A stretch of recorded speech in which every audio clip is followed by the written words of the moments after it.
Welcome to Desperately Seeking Senior Living. I'm your usual host, Valerie Borgman, but today I'm sharing my story, and I'm very excited to welcome our guest host, Max Oppenheimer of the Brentmore Retirement Community in St. Louis, Missouri. You might remember Max from our Doable Tip episodes on independent living and assisted living. Today, we're talking dementia, hospice, and the Chicago Cubs. In September of 2007, my dad ended up in the hospital. And if you are a Cubs fan, you might remember that they won the National League Central Division.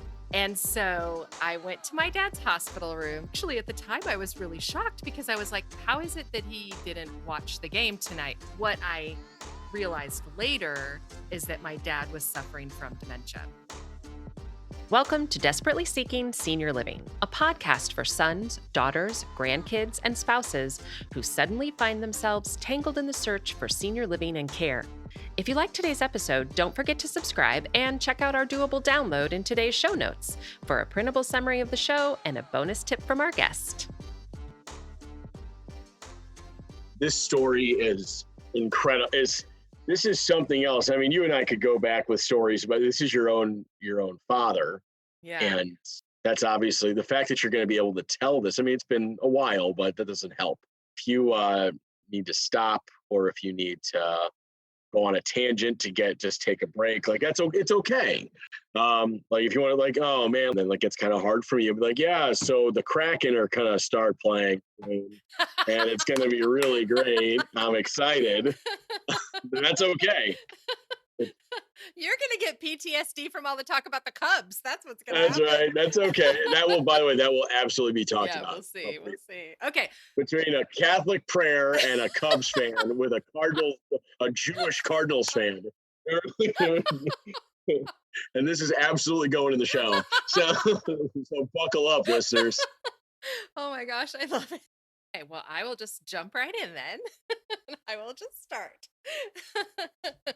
Okay, so in September of 2007, my dad ended up in the hospital. And if you are a Cubs fan, which I know you're not, I'm not, but keep going. you might remember that. Now I want to get this right. They won the National League Central Division that year. Mm-hmm. And so I went to my dad's hospital room to visit him. And I thought I was going to be walking into this celebration. I walked into the room and I said, Dad, oh my gosh, can you believe the Cubs won? I'm sure I didn't say won the Central Division. I'm sure I probably just said won. And Right. my dad opened his eyes. He looked up at me and he said, holy shit, the Cubs won the World Series. I bet everybody was saying that too, even in 2016 when they did win the World Series. Exactly. And, I had no idea. I mean, I was actually at the time, I was really shocked because I was like, okay, how is it that he doesn't know what I'm talking about? How is it that he didn't watch the game tonight? And what I realized later is that my dad was suffering from dementia.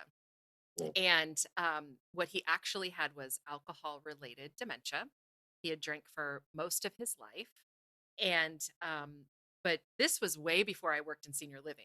I had no idea that that was even a thing. My family didn't know. Yeah, I was just going to say, could you explain like a little bit more about that? Like, I mean, listen, I know I have a few now and then, and several of, your listeners have a few now and then. I didn't know those constant, like you think liver failure, something like that, but dementia, could you go on a little bit more about that? Yeah, absolutely. This was in 2007, right? So I don't even know if it was even talked about, that much just in general. But what happens is that the liver, right, filters out your toxins. And for an alcoholic, the liver fails. And so the toxins can't be filtered out and they end up building up in your body and affecting your brain. And so that's where this comes, into play. And it has the same symptoms as, just what you think of as dementia. So hallucinations, And in his case, he would have, just like this moment where he just wasn't comprehending and couldn't really understand what was going on. And so it's a thing. Clearly, I'm sorry that he went through that. Yeah, it was really crazy. I mean, I do like the thought that my dad died thinking the Cubs won the World Series. I mean, I think that's pretty cool. I think that's pretty cool. But so they released him from the hospital, and I have to say that at the time I really didn't know what was going on. What did you think was going on? Like what was going through your mind? That he was, oh, he's going through withdrawals, or Sure. whatever. We didn't make that connection. This is just our dad, and he's drank his whole life, and we've been here before, that kind of thing. So they released him. They couldn't do anything else for him. And he was at the time living with a roommate. My parents had divorced years before this. So he was living with a friend. And a couple of weeks after he got home from the hospital, this friend called my brother, and she was absolutely frantic. She said to my brother, "You need to come get your dad right now because I'm not going to sit here and watch him die." Oh, wow. Yeah. Yeah. And did your brother like be like, what does that mean? Or did he just drop everything he was doing and bolt? Yeah, he just dropped everything he was doing. He called me and we both went over there together. Mhm. And we still didn't really know what was going on. We still just thought this was his alcoholism, we just didn't know. We got there, what we found was not my dad. And if you have experience with dementia or Alzheimer's, you are going to know what I'm talking about. He had that blank stare Oh, where he just wasn't even there. He didn't know who I was. He didn't know that we were taking him to the hospital.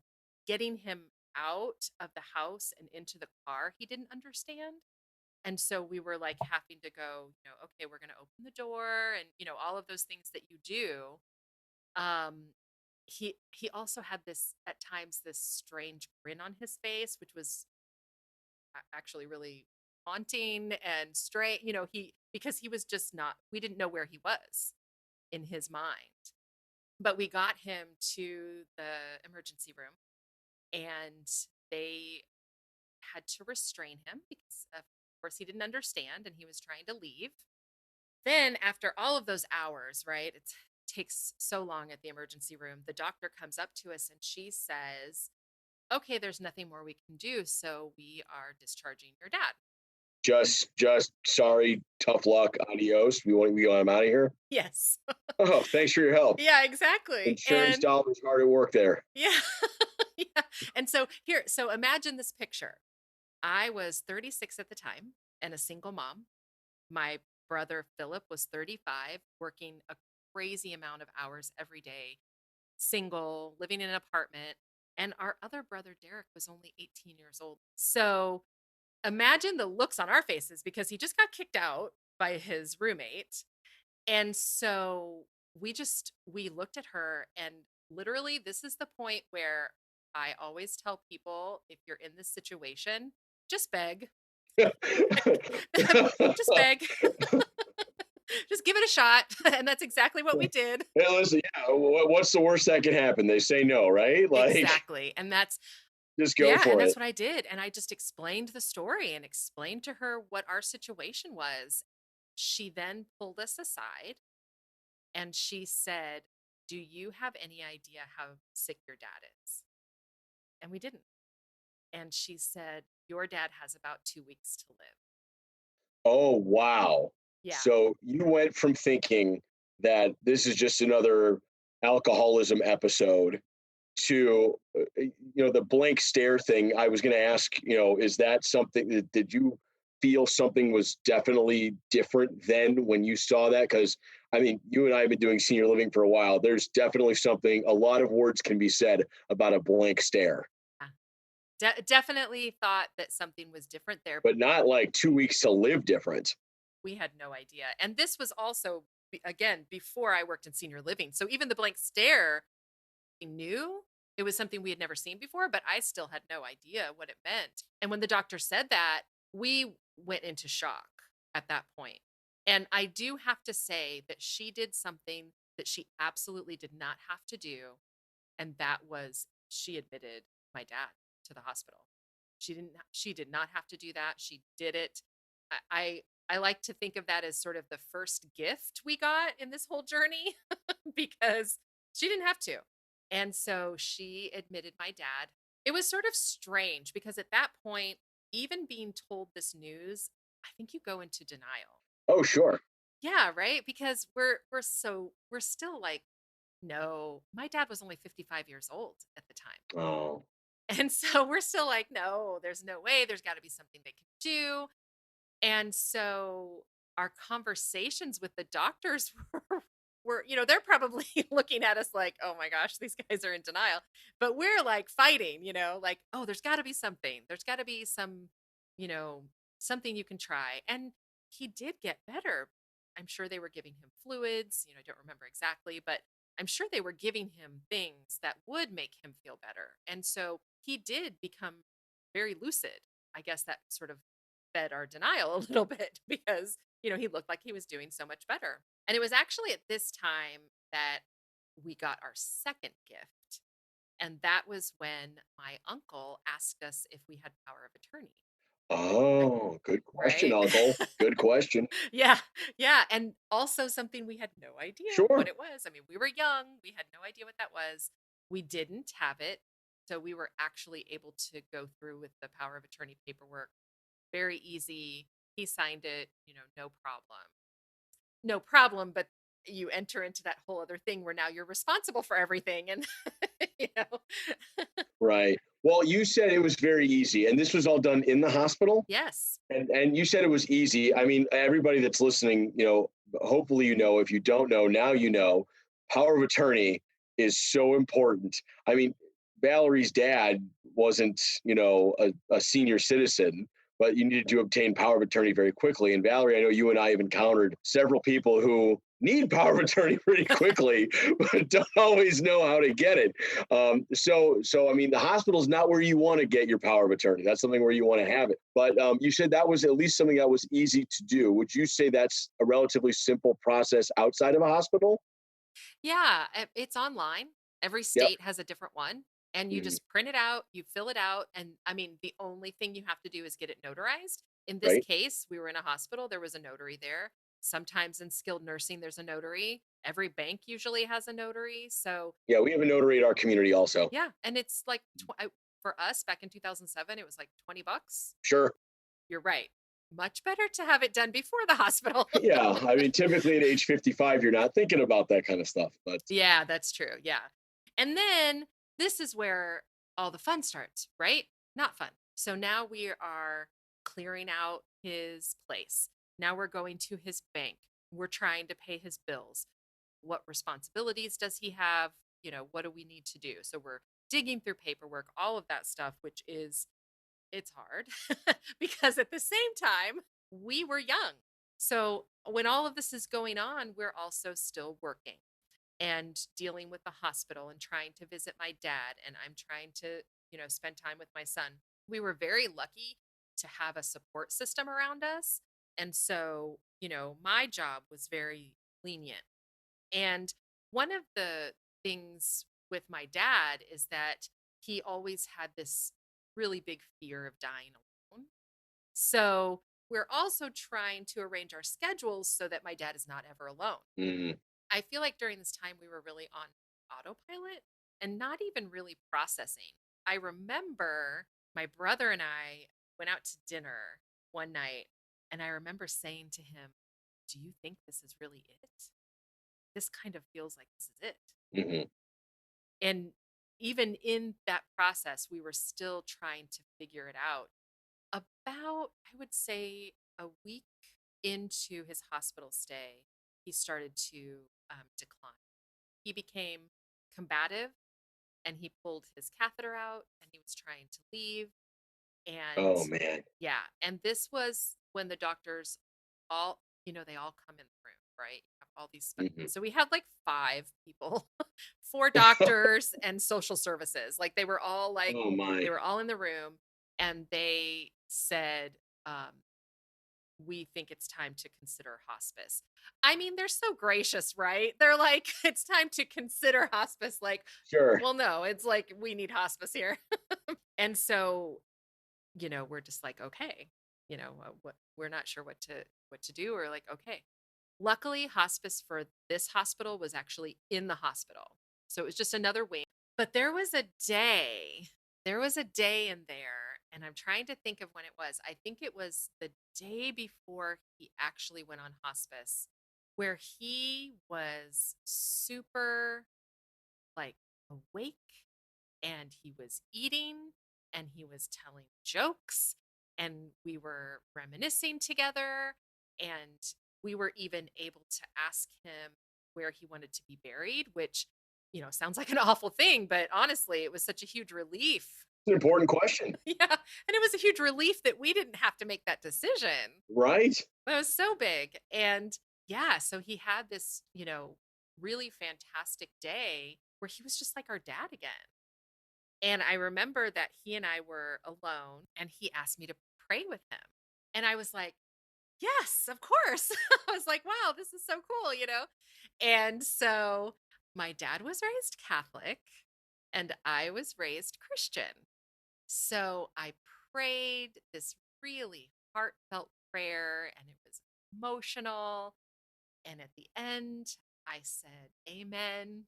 And my dad opened his eyes and he said, what the hell was that? So my dad, can you imagine? My dad was expecting this full Catholic prayer. I gave him And then he got that. He got that. who knows what I even said. And, and it was just, I mean, it was so funny. We can laugh about it now for sure. At the time, I was just like, oh, Were you like, I'm sorry, was that not what you had in mind, sir? Like, I'm like, the only thing I know is like the Lord's Prayer. Like, do you want me to do that? And he's like, no, no, no. Today's episode is brought to you by ClearPath Senior Living Solutions. ClearPath helps families find assisted living, memory care, and other resources. Find our contact information in today's show notes.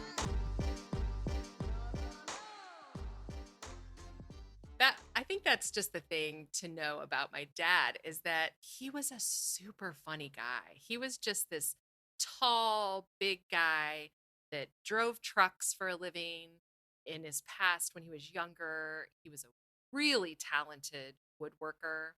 And he was just this really big, strong, funny guy. And when they moved him into hospice, that became just another phase of all of this, because then we were literally watching him just waste away. And that part was just, that was really, really hard to see this larger than life person go through that process. you had mentioned earlier, when you were having the discussion about with your father about where he wanted to be buried, that it was a huge relief because that's another decision you didn't have to make. Kind of transitioning that to the whole putting him on hospice, would you say that you felt any similar relief? That is such a great question, Max, because yes, yes, we absolutely did.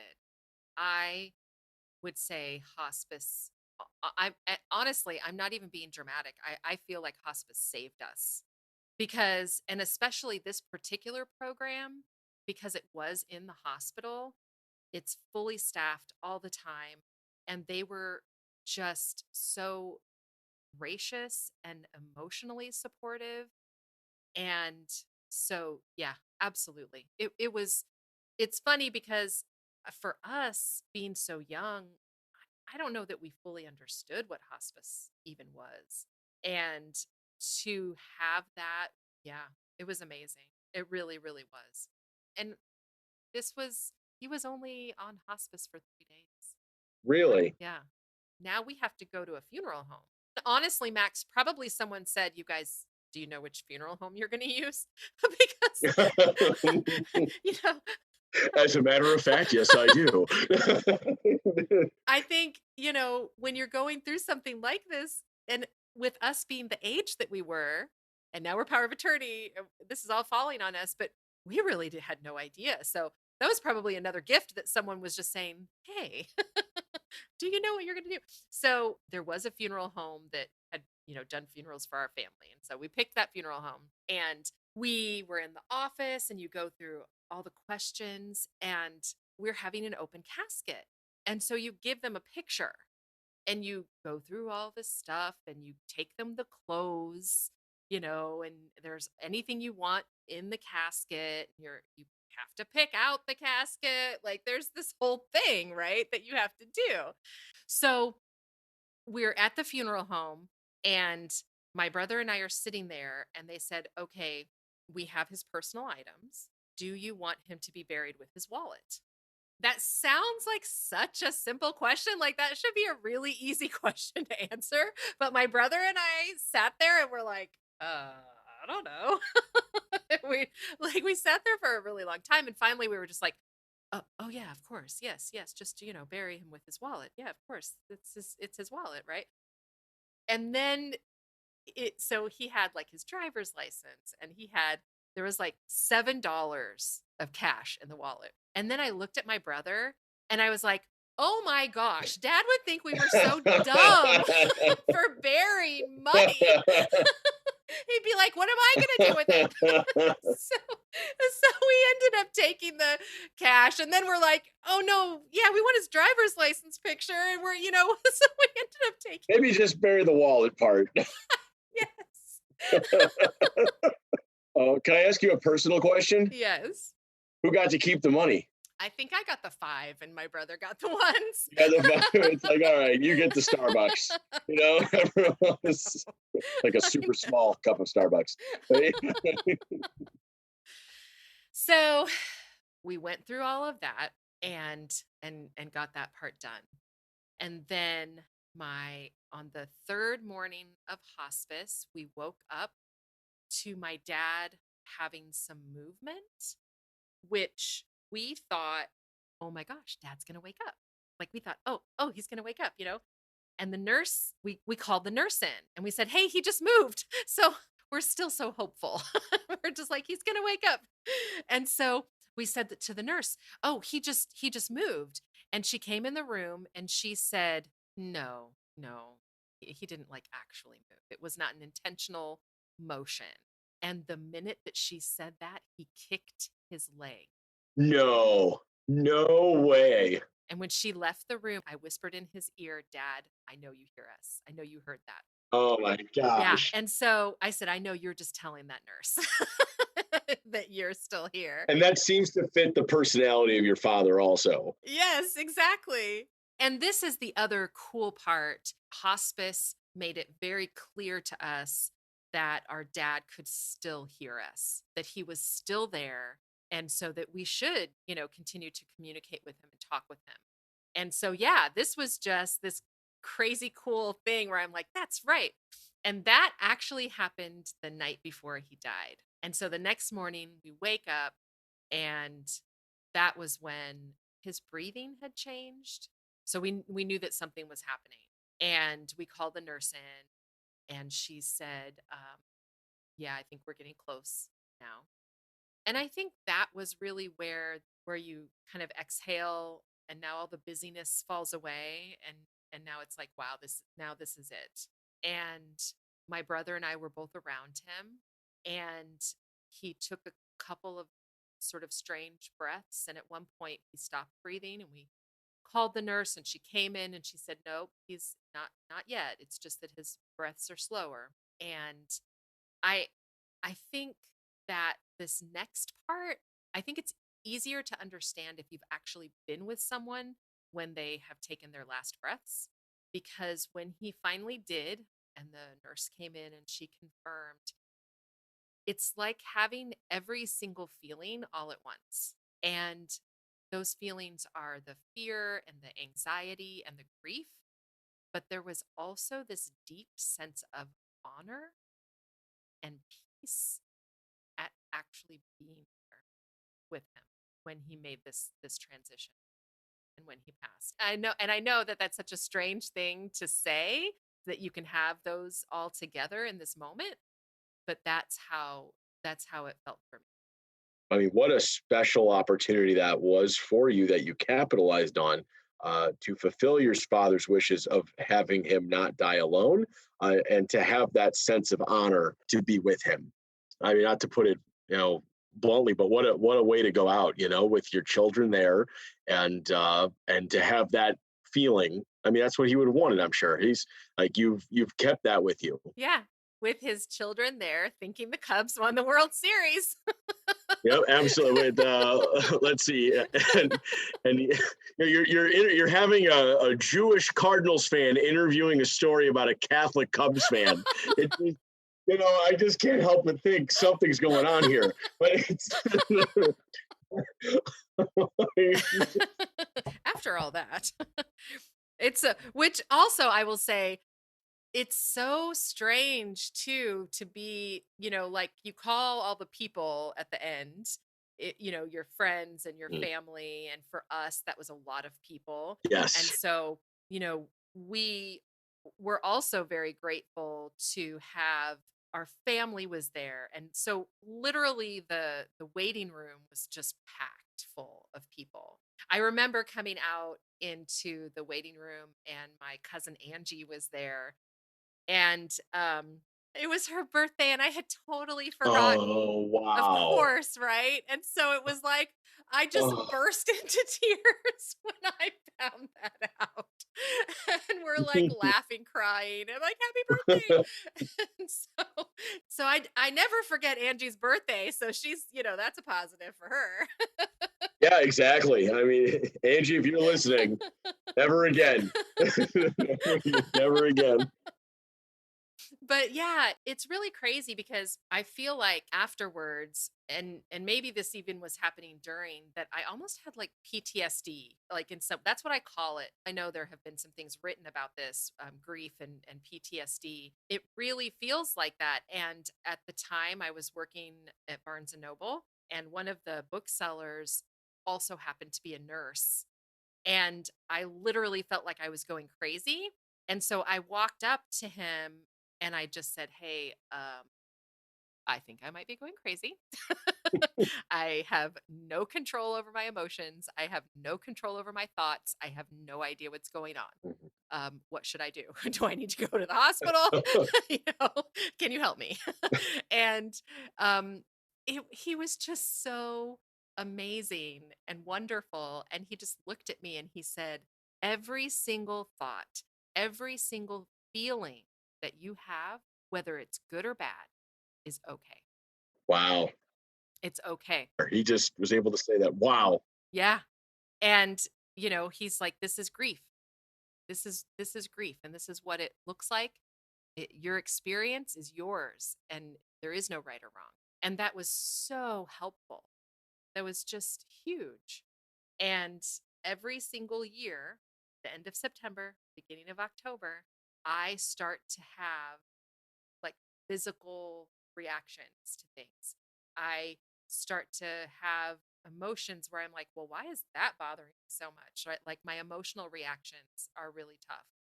And then all of a sudden I'll go, "Oh, it's September. This is coming up." And it's like your body doesn't forget all, those weeks of holding it together, doing all the things. My body doesn't forget that. And so even now, it happens, and this is 14 years later. I mean, it gets easier. I will definitely say it got easier over the years. The reaction is not as big, but it's still there. Wow. Thank you for sharing that with everybody. That is, and taking us through your own personal journey. Your dad was really lucky to have both of you there at the time of his passing. That's really special. The last question I have for you is the question you ask everybody else, Valerie. What is your doable tip? My doable tip has to do with funeral homes. So we took that picture into the funeral home because they want to know what your loved one looks like.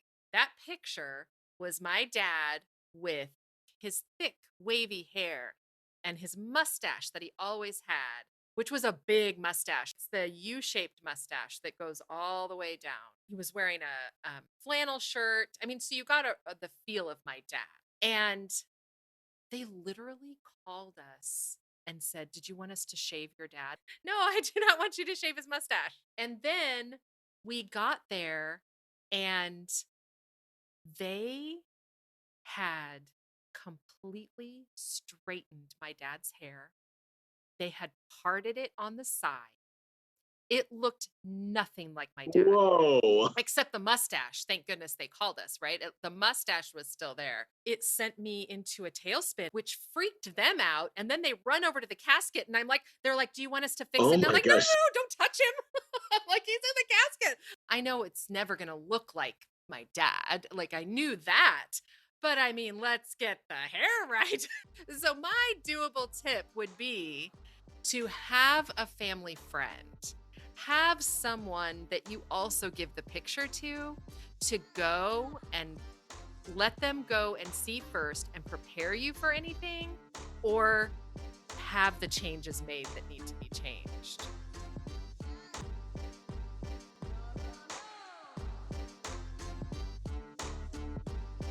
Check out this episode's doable download in show notes for details, including industry terms and definitions we discussed, as well as a bonus tip from our guest.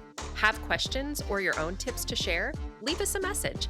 We'd love to hear from you. And until next time, make it doable.